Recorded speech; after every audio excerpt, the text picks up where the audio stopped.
This is the radio room of the USS Slater, a destroyer escort museum ship. This radio room was the main communications with the outside world when the ship was at sea. Since there were no satellites, communication was mainly by Morse code. You can hear an example of Morse code from this speaker right here. All the messages consist of dot and dashes, which was much easier to discern than a voice signal, which could be misunderstood. So Morse code was the way communications were carried out.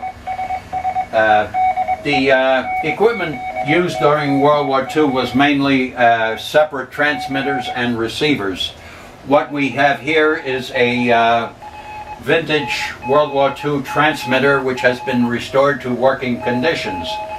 Of course, it used all vacuum tubes since transistors were not in use in those days. A close-up here of the inside of the transmitter will give you some idea of what the vacuum tubes looked like. This particular transmitter would put out 500 watts of radio frequency power. The operator of this transmitter needed to be well schooled in the theory and operation of transmitters. Selecting a frequency to transmit on was a complicated process. A separate unit, this is a frequency standard here. This would be set to the frequency desired. It would then be transmitted to the transmitter. The transmitter would then be set up. The operator would adjust the various tuning controls while watching the various meters to get the proper operating conditions for the transmitting tubes. Some of the common frequency used were set up on charts, and the settings would be recorded on the chart so they could be reconstructed very quickly. Today, of course, that's no longer required. You just push a button,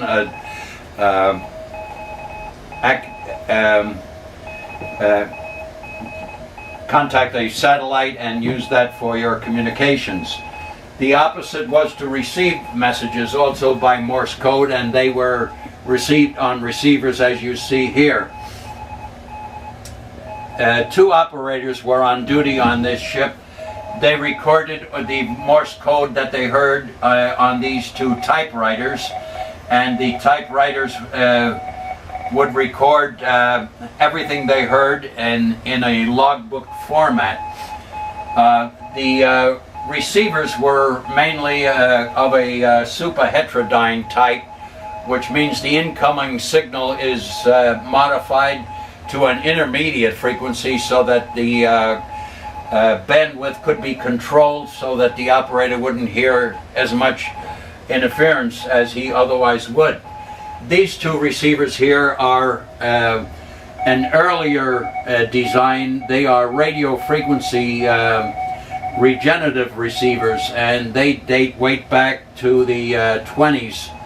And they were an old design, but because of their very high sensitivity, they were still in use during World War II. The transmitter output came out of the top of the transmitter and went out to the antennas outboard of the ship through a grounding switch. This switch would be in the grounded position when the transmitter was not in use, so that the static pickup from the antenna would not damage the equipment. I guess that's it.